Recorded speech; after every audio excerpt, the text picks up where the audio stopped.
Hello,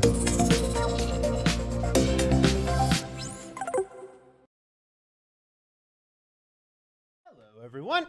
Eric here. We got Lon. We got Emma. We are going to discuss Obi-Wan Part 4, the shortest one yet, which we were discussing beforehand. When these things drop at midnight, I'm not super upset when they're shorter. I'm definitely not mad. I definitely got concerned when the first 2 episodes dropped and the first one was in that kind of hour range. I was like, oh no, I can't.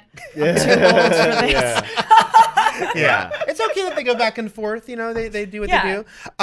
We're going to full spoilers, by the way. So if you haven't seen Obi-Wan Part 4, go watch it on Disney Plus, or just keep listening to us because you want to hear us talk about it first. Yeah, will you tell them Miss Marvel coming later? Yes, I will tell them that. Good note. Good note. We know that this is a crazy time with Disney releasing all their IP at midnight on Tuesday nights, the prime time. We're going to do another video about Miss Marvel that we'll be posting later today, where we'll discuss the first episode of Miss Marvel. But for now, we're going into Obi-Wan Part 4. Guys, what did you think of the 4th episode of Obi-Wan?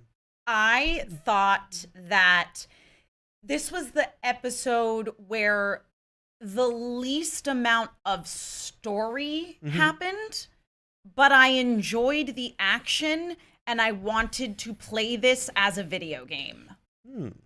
Which you possibly could. Yeah. At least some parts of it. Yeah, some levels are available. Yes. Some parts of this might have been levels of a video game. Yeah. A little reminiscent. I like this one. I mean, this to me feels a little bit more of what we get from the Disney Plus show sometimes that I feel like we sort of complain of, where it's like you're kind of rushing, and then you have these episodes where it's kind of like, let's just hit pause. And so yeah, it was not my favorite episode, but I there was stuff to enjoy.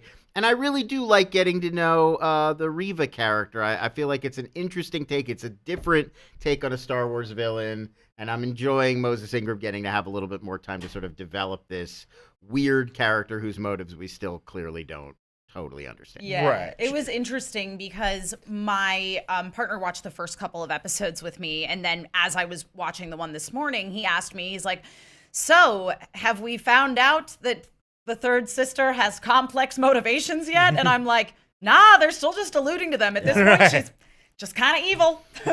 She's definitely evil. She was very cruel to little Leia in this episode. I know. While evoking her tragic backstory more than she has, you know, she definitely was laying the groundwork. This was my least favorite of the 4 we've gotten. I really dug the first 3. I agree with you. It's like, this feels much more like The Mandalorian has a case this week, even though the case was Save the Little Girl. That's like the center of the show. Right. I think it's like we've done that already. We already saved Leia, and now we're saving Leia again. Obviously, she was in greater, more immediate peril this time, and directly in the hands of the Empire. But again, like, to me, this felt like a mission in a video game where, you know, you control Tala for part of it, and you gotta convince the guards to let you sneak past him, and then you open a passage for Obi-Wan, and you gotta do your swimming level. And, we have also seen, I mean, we've obviously seen Saving Leia, an old Star Wars trope from the very start. But we've also even seen, like, the Mandalorian have to go to an installation and save Grogu, who's being held by an Imperial bad guy. Like, it feels like all the beats we're hitting here we have kind of seen before. And it is a lot of these Star Wars Disney Plus episodes like to do. They're like, there's the impenetrable Imperial base, and we've only got 3 people. How are we going to get in there? And it's like, there is kind of endless variations on that theme that you can play. It's not it's not bad, but it's not exciting and groundbreaking in the way some of these other episodes have been. On the video game front now, I'll mention Fallen Order, a game I have not played, but one of us at least. Have you played it? I have also played Fallen Order. But I also say that Fallen Order is like Lon's specialty when it comes to Star Wars knowledge. Well, because I played that all the way through, and like Clone Wars, I forget a lot of stuff. But like Fallen Order, I'm like, okay, I recognize this level. Yeah, we're going to newer. But I knew a little bit about Fallen Order beforehand, then I read all about it after the episode because I saw everyone mentioning it. But also it was funny because this episode had very heavy allusions to A New Hope. not just because save Leia in an Imperial installation, but there were a lot of direct callbacks, like the comlink thing and all these little moments.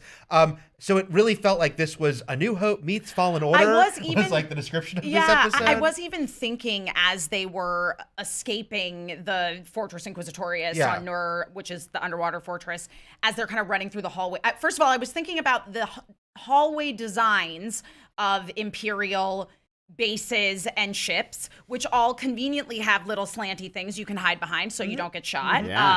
And then also thinking about like, oh, this is Leia's training for escaping. When I interviewed Doug Chang, who's like production designer going back to the prequels and working on their current stuff at Galactic Star Cruisers press event. And he talked about one of the things they had to talk about when they're making Star Wars real at the theme parks is that all their doors have like trip hazards. If you watch they do. Like, oh, we actually can't have like families and little kids who would trip over all these crazy, bottoms of the doors. And how can we evoke that visually, but not really make it so that everyone, trips and hurts himself? All the New Hope stuff. It was funny that they were like, let's just lean into it in an episode where they're like, okay, we have to rescue Leia.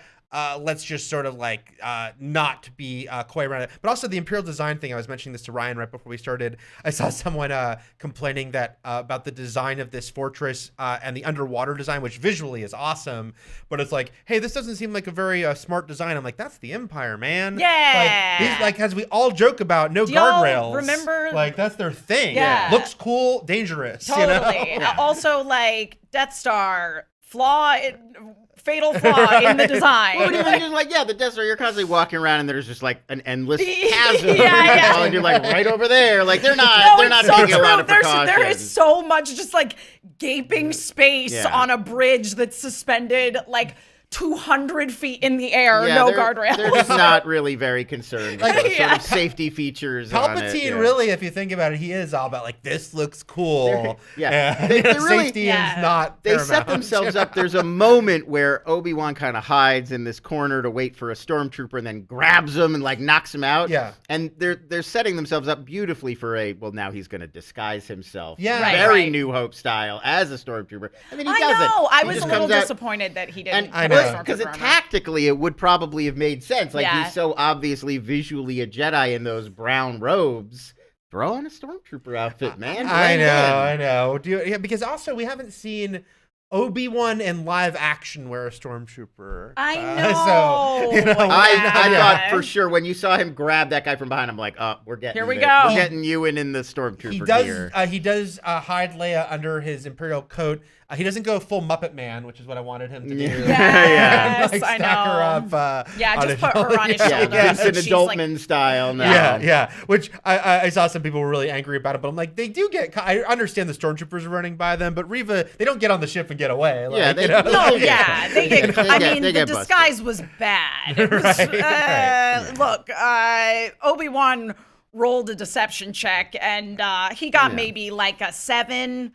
Where like an attempt was made, but it's certainly not a success. We're also playing very fast and loose with how recognizable he would be. He was a general in the clay. He was not like some guy who fought an important figure in this years-long conflict that a lot of people participated in. They'd probably know. It'd be like being Dwight Eisenhower in the 50s. Like, people would be like, wasn't that guy famous? It's the sliding scale of Star Wars significance, as we've all joked about. We're only 9 years away from A New Hope, and people being like, ancient Jedi far in the past. Do they even exist?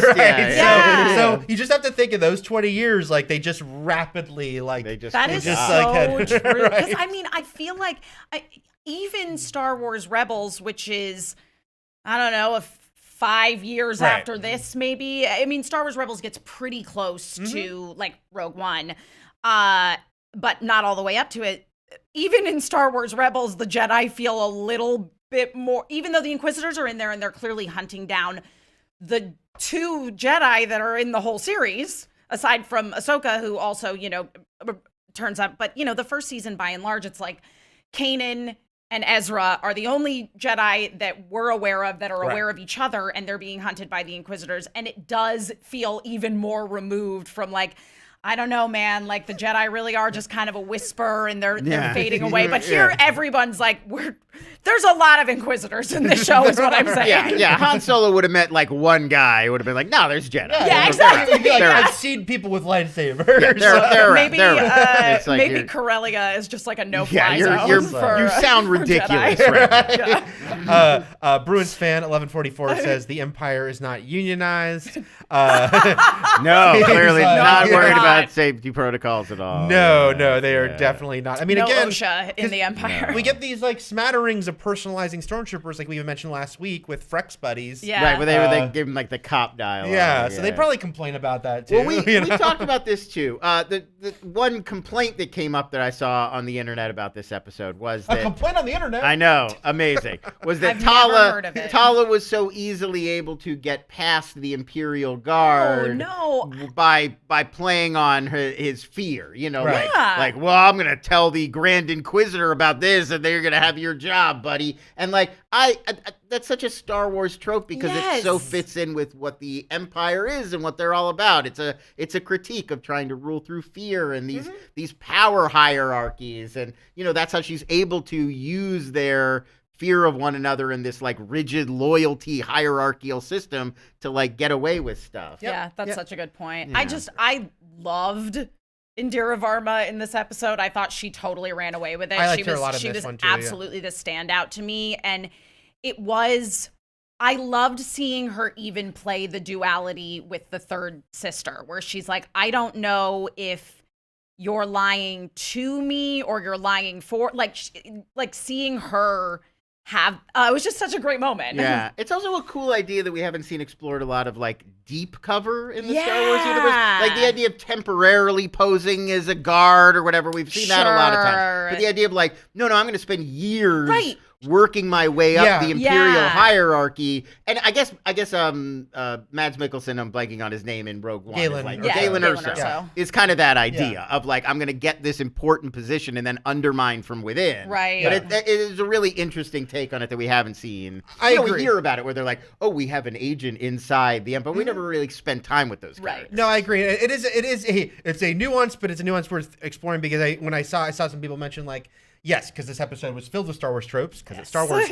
But when someone said, oh, and then they were mentioning Tala has like, oh, and we have the person going like dressed as an Imperial. I'm like, but she is an Imperial, and that is different than have this Stormtrooper armor. Yeah. Well, and that was the thing, was it's like when I think that some of the strength to that conversation she's having with the third sister, when the third sister's talking about like, how could you betray everything that you are, and the story that she's telling is actually true to some degree, which is that it is the conundrum of Star Wars that, again, we're dealing with. So, most of the people who are part of sort of the hierarchy of the Empire, like, they're just people who are trying to do their jobs. Right. Yeah. They all just kind of get wrapped into it. Simple guys trying to make it in the universe. Yeah, exactly. Well, yeah, I mean, that's the thing is that, they don't want a war. They don't see necessarily how bad it is. You don't start with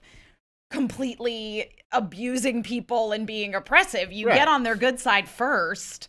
And that's how people get indoctrinated into these things. And the vast majority of people are just kind of following the rules. And that's the Empire's pitch. Yeah. It's like order and peace and reliability. And not, we're going to blow up Alderaan. Right. That's Right. They're not selling it on that.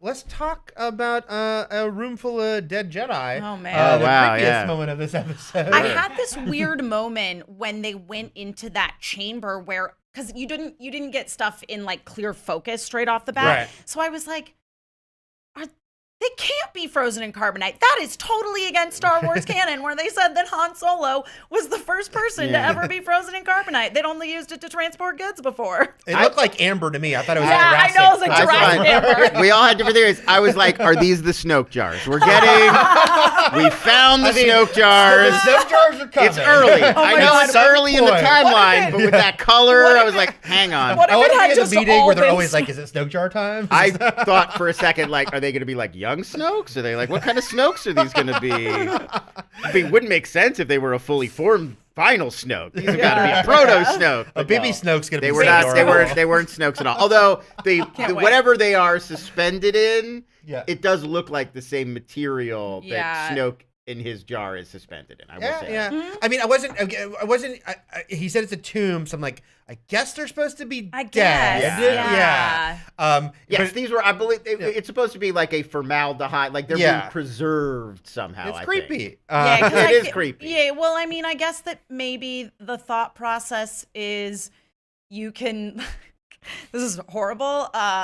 Experiment on the bodies of dead Jedi, take their DNA and clone them. I do think to that's make what the it Snoke is. jar. To make a Snoke jar. And that's why I think visually, I do think there was thought there. I 100% agree. I think this is setting up a cloning, dark science, secrets only the Sith knew subplot. Yeah, we mentioned this last week that there's been a little sprinkling. Even the Mandalorian, I think, had a right. Well, the scientist guy, whatever he's been working on. So now I'm like, this is how you get Snoke. You take the DNA from a bunch of dead Jedi bodies and you just combine them to try to build like you the mix in a little Palpatine, a dash of Palpatine, you know. I can't wait to see a little animatronic baby Snoke. Gotta have Andy Serkis got to do all this mocap. Oh my god, yes, absolutely. This was a harsh episode with kids because Leia was going to be tortured. It was a nick of time. She was going to be tortured. It was kind of they were an amalgam of like the torture thing that Han was put in Empire, but it made the noise of the needle that Leia herself in The New Hope faced. And then they just showed a dead kid Jedi in Snoke goo. So listen, a lot of children in peril. They kill the younglings. But that was I guess people. There was a lot. Of course, everyone was like, "Who are these characters? Should we recognize them?" A lot of people think Tara Sinub or Sinube. I don't know if I'm saying it right. Who was on several episodes of the Clone Wars. Looked to be the first one they see. So that was like, their Easter eggy thing there. There was no it's Mace Windu. No, there wasn't any big revelations. I did not recognize. I was really looking, and I didn't recognize anybody. That's the only one that my research of looking what other people have researched. Found. I figured I would recognize at least one, and then I didn't. Yeah. What do you think about? I mean, was Obi-Wan getting back into the groove too quick or not? Because we see him on the ship. He's practicing pulling stuff to him. He's still not there. But then this is the first episode where he goes all out with the lightsaber. Very cool visually. I liked when he saves Leia. I did in like the dark that. room. Yeah, because again, it's like she's by herself in the dark room. She's got the red lighting around her machine, and then his blue lightsaber comes on. Yeah, I thought that was very cool. But then he gets back into the deflection, and he starts to be like prequel Obi-Wan. Was it too quick? I felt like it was on the precipice. I don't feel like it was too good. I mean, we've seen the slow start. Obviously, episodes 4 and 5 are going to be him getting back to fighting shape, and then we finish big. Yeah. So it feels like it's roughly on track. If it didn't happen and he was still real klutzy this episode, we'd be like, there's only 2 left. What is it? It saved it because at first I was like, is this a little too quick, too fast? And then I rewatched the scene to make sure he accidentally cracks the glass, like it's his deflection, and I think that was their little he's off his game. He didn't mean to actually almost drown them too, with that. It did not bother me. I will say that. I didn't really think about it. I also think the fact that it's just TV and so the action is just generally a little lighter than it would be in the movie is helping because they don't have weeks to do this. They don't have weeks to choreograph, but it is in this version of the story, it is kind of helping them because you don't expect the big acrobatic whatever you would expect from a movie. He could sort of sneak up behind a guy and hit them because it's TV. And that fits into where Obi-Wan would be in his Jedi. It was actually kind of harsh when he came up. He used his little rebreather from Phantom Menace, and he came up through the water, and then he kind of just cracks that serum from his neck, and then you just see him leaving him floating in the water behind him. It's not very good stealth tactics. In a video game, you'd be like, hide that body in the corner, or the guard is going to see him and hit the alarm immediately. Exactly, you're going to get that exclamation Hitman. point. You got to come down from the shadows Yeah. if you're Batman or not- Spider-Man Right, and grab yeah, him. this is not. Hide in a box. This is not a good way to beat this level. Yeah, but again, he's got that learning curve.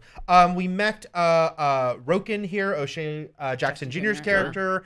It seems, again, we talked about this before, it's like the sort of the kernels of a bigger Rebel Alliance idea being seated in here. Yeah, this felt to me like this whole group of them that are kind of shepherding the path, if you will. This feels like a rebel cell that has not met up with the other ones to form the proper. To name themselves that. Exactly. Yeah. Yes, and that I was reading about, like, they're kind of teasing Andor with, well, part of that story is Mon that makes a lot of Yeah. sense. uniting all of these rebel cells into what we would come to know as the Rebel Alliance. Yeah. So it makes perfect sense that you would say, well, one of those cells is this group called the Path that's been, and so I think that is definitely what we were doing here, and probably I would guess Roken will be.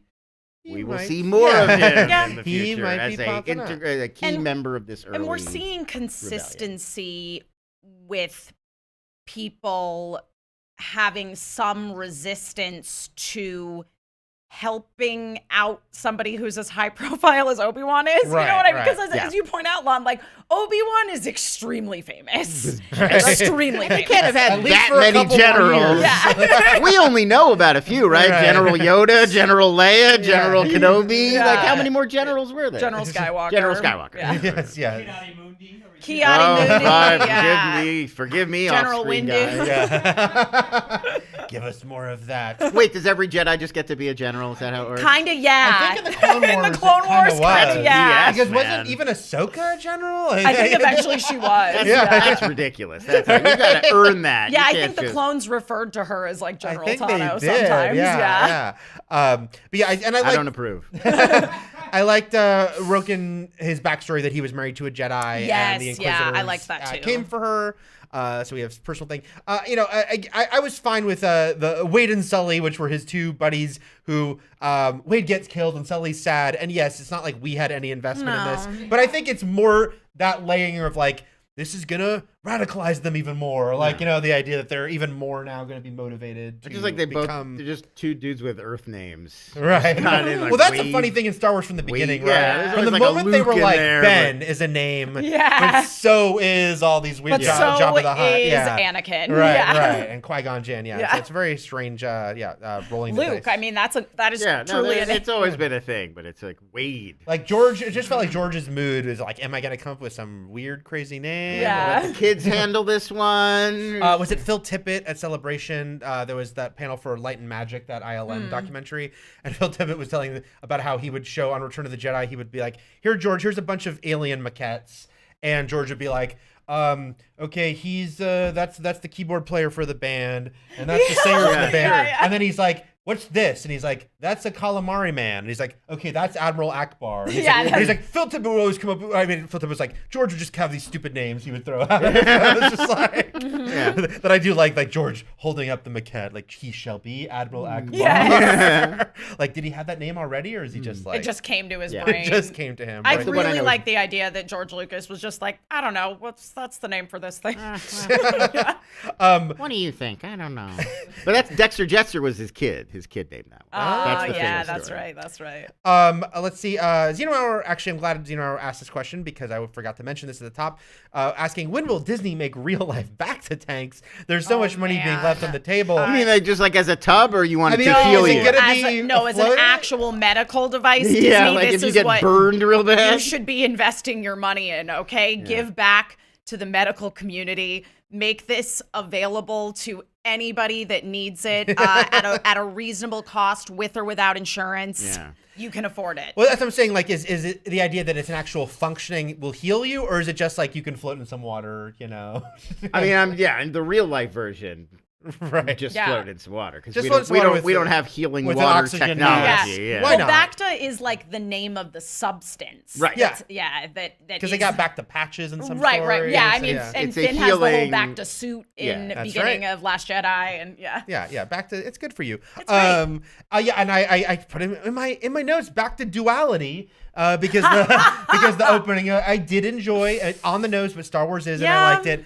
the cutting between Obi-Wan and Anakin floating in goo, as we can use. Boba Fett, also a big fan of floating in goo. Yes, Season 11 on Stranger Things, also healing in her tank a lot. It's a I big liked TV trope. the prosthetics makeup on. I'm guessing maybe it was Hayden Christensen. No, I think it is. I think all that stuff is Hayden Christensen. Again, it is weird if we don't get more of Hayden. I know, just thrashing around. But yeah, I think that's definitely him in the makeup there. It is cool visually to see him like that, and I did think it was funny but sad that they finally gave us in Star Wars shirtless Ewan McGregor, but he was all burnt. And I know. What a shame. Right.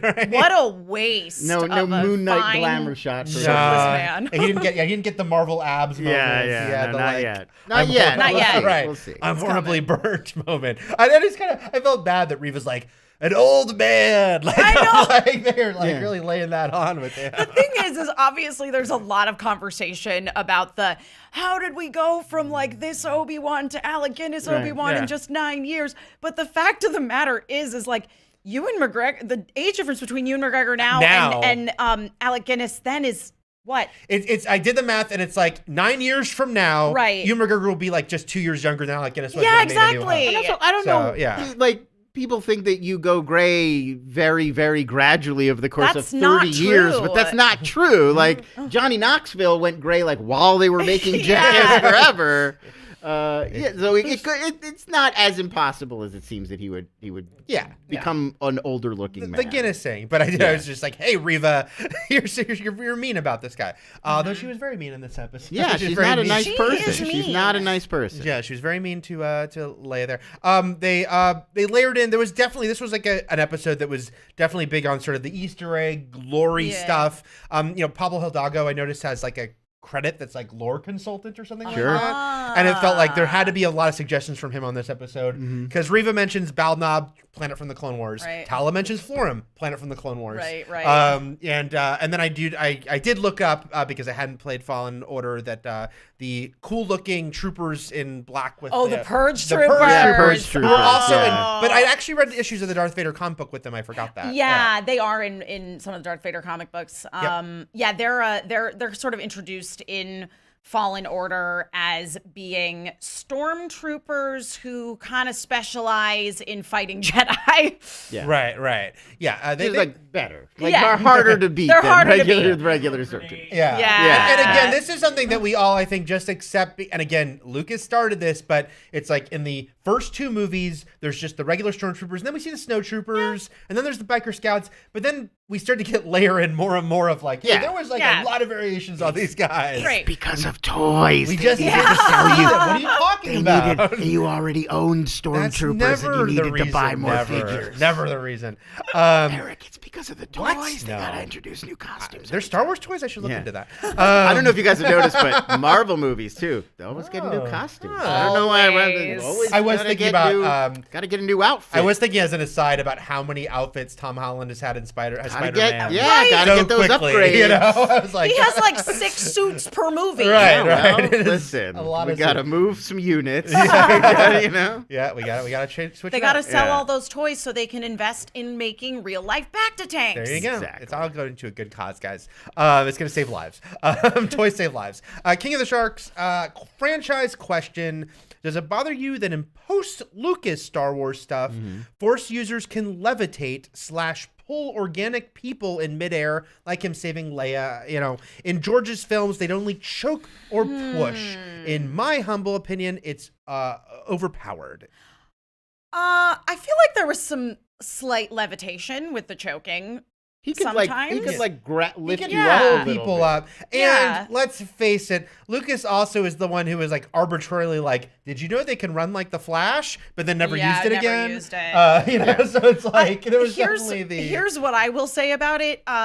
It's totally legit if it bothers you. I promise you it doesn't bother George Lucas. Right. He's the biggest proponent of going, oh, okay, why not? Yeah. I mean, the classic fantasy magic trope thing is that it's magic. So if there's a rule, it's more like a principle. And if somebody is a powerful magic user or has the right item or says the right incantation or at the right moment, like it's magic. That's why you have magic, because it's impossible. And so I don't feel like you ever want to make strict rules. It's like, well, the people using the Force didn't know how to do this with the Force, but this person does know how to do this. And like that's the thing that matters is always the story that you're writing at the time. And does it make sense? Does it fit in the world? Is it overpowered for the scene you're writing at the time? Just like what Stan Lee used to say when people would be like, could Wolverine beat the Hulk? And like, what does the guy writing that story think? Does Wolverine need to beat the Hulk? Then he can. Yeah. And I think everyone will have their line for like what's too much, is too overpowered, but it hasn't crossed it for me. I mean, I like, even, dare I evoke The Last Jedi, but being like, Luke can do this crazy force projection thing, but it'll kill him. Like, you set these different boundaries. And I loved the 2D Clone Wars shorts, but I did agree I did agree that shouldn't be canon, because Mace Windu being able to destroy like thousands of battle droids with a wave of his hand. Okay, that would probably not work in these live action stories if like they were at that god level. But it's easy to go, okay, so those cartoons, he doesn't have the same powers as this, but in the world of those cartoons, it fits and it's fine. And when a filmmaker or when somebody can come up with a way to show you a force power that you've never really thought of before, that's like some of the most awesome moments in the whole franchise. Like that I still remember in Force Awakens when that guy fires the blaster at Kylo Ren, freezes him in midair. I've never seen that before. And I was like, oh my God, that's awesome. Like Matrix style. Yeah, like that wasn't established. Maybe it was. I don't know enough about the canon. But I didn't know that he could do that before he did it. But it didn't feel like breaking the rules. It felt like, sweet. I love that he learned how to do that. And the thing that I actually really enjoyed about this episode in terms of it kind of playing with the idea of the Force was when Leia was initially being interrogated by Reva, the third sister, and she was trying to like use Jedi mind powers on her. And of course, Leia was able to resist because she is force sensitive and she's very strong with the Force.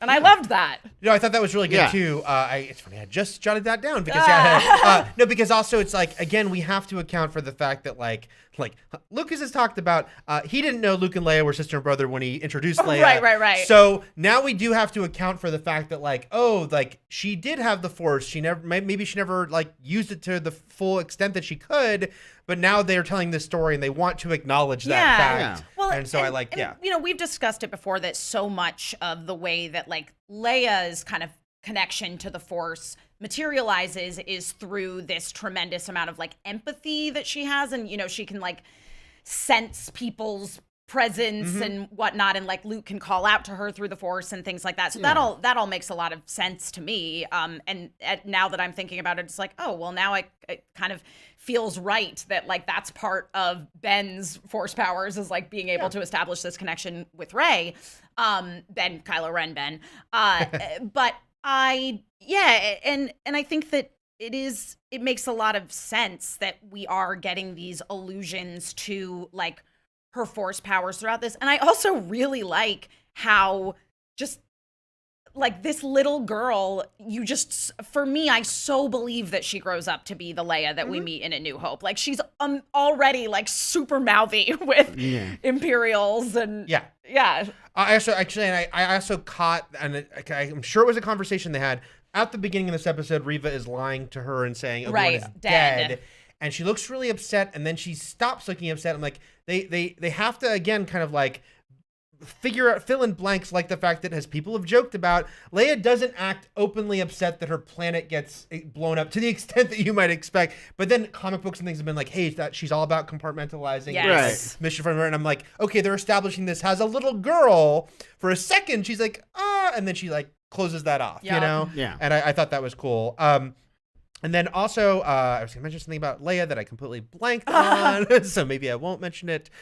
Great braids. She was wearing white at one point. The end of the episode, because, this episode, I was the one I was least engaged by. Sure. But I did like at the end the Obi-Wan and Leia little holding hands moment. That was very sweet. Mm-hmm. And I read an interview yesterday with Joby Harold, who's, writing, kind of the main writer on these episodes. Yeah. And he mentioned how, they wanted to kind of justify, he's like, Leia will name her son Ben, and people even joked about how weird that was before. Now I'm like, wow, this show has justified that. You know? Yeah. It's like it's not just her brother's mentor that she didn't know at all. No, well, he came for her. Like at this point now he's saved her. Yeah. So I thought that was a good reverse engineering. Star Wars a lot of times is reverse engineering. Sure, yes. that's what they did. But it worked. Hard to be around for 40 years. Yeah. I think that'll be it for us for this one. But tell me, Emma, what is coming up on the Fandom Twitch channel? Oh man, do we have something exciting today? We are not doing an Honest Game stream today because of some things that are going on, perhaps with the home of our mysterious writer of Honest Game trailers. But this morning, Nintendo dropped a demo for Fire Emblem Warriors 3 Hopes. It is a spinoff of Fire Emblem 3 Houses, which I have put 300 hours of my life into. So that's what we're going to play today. So join us at 3:00 p.m. Pacific time, twitch.tv/fandom, and watch me freak out about anime boys and girls fighting a war. Emma made a noise when she saw this news this morning. Yes. That was one of those ambiguous, I hope she didn't just see terrible news. She's like, no, it's something I'm excited about. No, it's something I'm excited about. So check that out. And then actually it's a busy day for us here because, on this channel, Fandom channel on YouTube, we are going to have not live, but we're going to have later this afternoon the Miss Marvel episode 1 discussion, and we're going to have my review of Jurassic World Dominion. Wow. So check out all those things. Busy day. Yeah. Oh Busy my day. gosh. Yeah. To cram it. It's a wacky Wednesday. Like Disney Plus is throwing a lot of content at us. Boy. We're throwing a lot of content at you. Check it all out, guys. We'll have plenty more at Fandom. Thanks, and see you next time. Bye.